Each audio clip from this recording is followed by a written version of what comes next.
We have all heard the magical and spiritual stories from within Bali, the island of the gods. One story in particular has caught our attention. It's coming from the deep jungles of Ubud, Bali's spiritual and cultural center. A story about holy water and remarkable energy density. Stories about people getting healed, protective river spirits, and strange phenomena taking place. We met with Magnus Falk, co-owner of Nandini Jungle Resort in Pakjeromangku, a Balinese priest, to find out more. Yes, so the story about the river spot here is quite fascinating and going all the way back to once we started this project, if you wish. At the time, it was about 20 years ago, me and my business partner, we were bicycling through the village one day. We met one of the local farmers here, invited us into his house. We had some coffee with him, became friends, and he showed us this particular piece of land. Now, we looked at the land and it seemed absolutely impossible to actually do something with the land because it's a very dramatic scenery here. But we just had to buy it. And we did so. We developed the area and figured out that there was a very special place down by the river.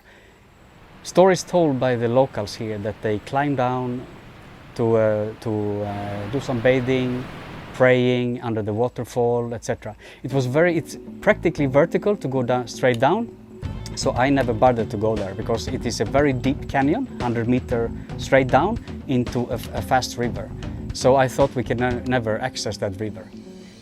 The locals here, they insisted, so eventually we built some stairs down and discovered that a complete oasis with waterfalls, a sandbank, and just water calm in another fast river.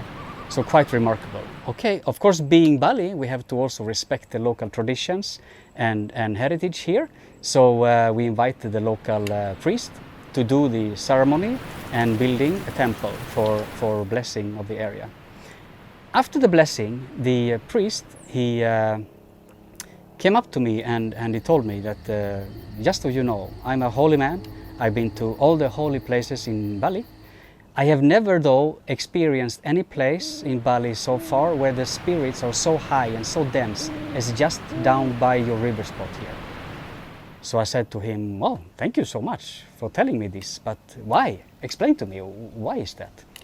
So he explained to me that in Bali, the spirits, they originate from the volcano. They follow the rivers to spread out over Bali. When they enter the river, which is leading through us here, it is 100-meter rock on each side. The river is very fast and violent, if you wish, on the bottom. All these spirits, they're following the river. They do not escape anywhere, but they follow here. Except for when they come to our little spot here. It's built like an oasis by the nature. So the spirits, they get slightly confused, if you wish, so they stay here. Now, in the combination with the waterfall and the water, including in Balinese beliefs, when waterfall touches river, it becomes holy water. Om Swastiastu, Om Awigenamastu. Semua air berasal dari pegunungan yang namanya air danau dan air kelebutan. All water comes from the mountains called lake water and flowing water, which is controlled by Bidari Gayatri Dewi. Flowing water and lake water travel downwards through dams, rivers, ravines, etc. The water in rivers, that's called Bidari Gang Dewi. The process continues until it reaches the bottom, until it meets the sea. All the water in the mountains and the water in the river becomes an ocean. The ocean is a collection of all the water in the river.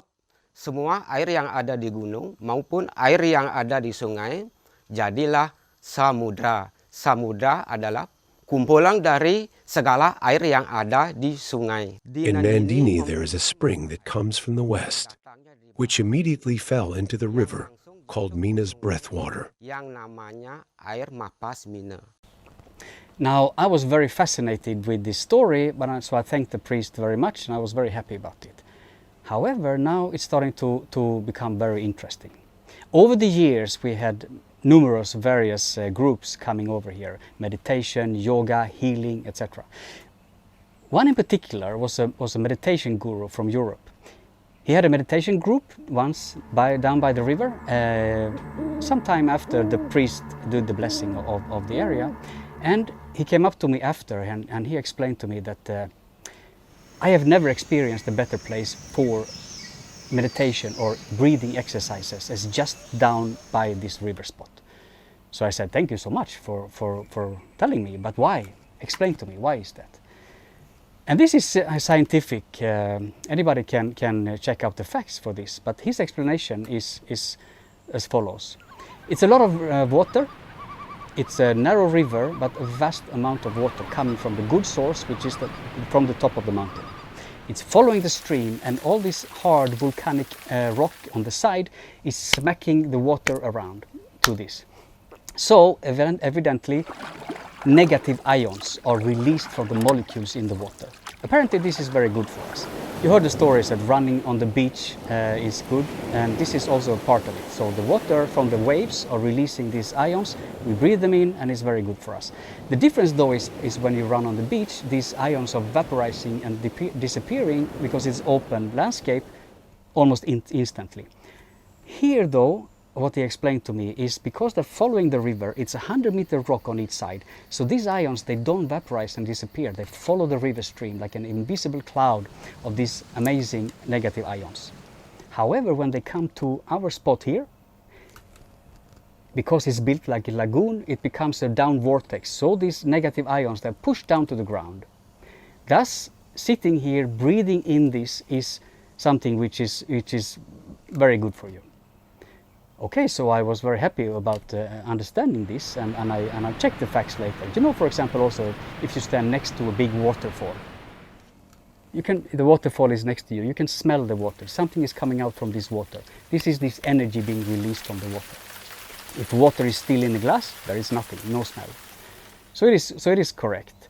Now, however, when I got this explanation told by this meditation guru, I remember the priest. So basically he told me, they are both telling me the same story, just from different schools, one from religious, one from scientific. So if somebody goes down to the river here to experience the energy or whatever is going on down there, it doesn't matter, you believe, you don't believe, has no meaning. Strange things happens here in Bali, and over the years I've seen a lot of remarkable things down by the spot. One which particularly puzzles me is the fact that we have a lot of monkeys in the area, is these Balinese macaque. They are wild, so they don't run around too much inside the hotel. However, if we do leave fruits or other food on the balconies or by the pool, rest assured that they will come and grab it. However, when we leave food down by that river spot, by the river, they do not enter the area. They sit around it, but they don't come there. Again, the priest explained to me that of course they don't come, because animals, so particularly these monkeys, they can sense the energy from these spirits very, very strongly, so they stay away. It's proof enough to me that something definitely is going on down there. Nandini memilih tempat ini karena Nandini is the answer to a calling from this very mountainside, where Batara Shiva dwells beneath in his palace. Sekian dan terima kasih. Om Santi Santi Om. Now I am of course greatly humble and proud that we did this project and made the special river spot there accessible for most people. However, the priest is still convinced that it was the other way around. It was the river spirits choosing us.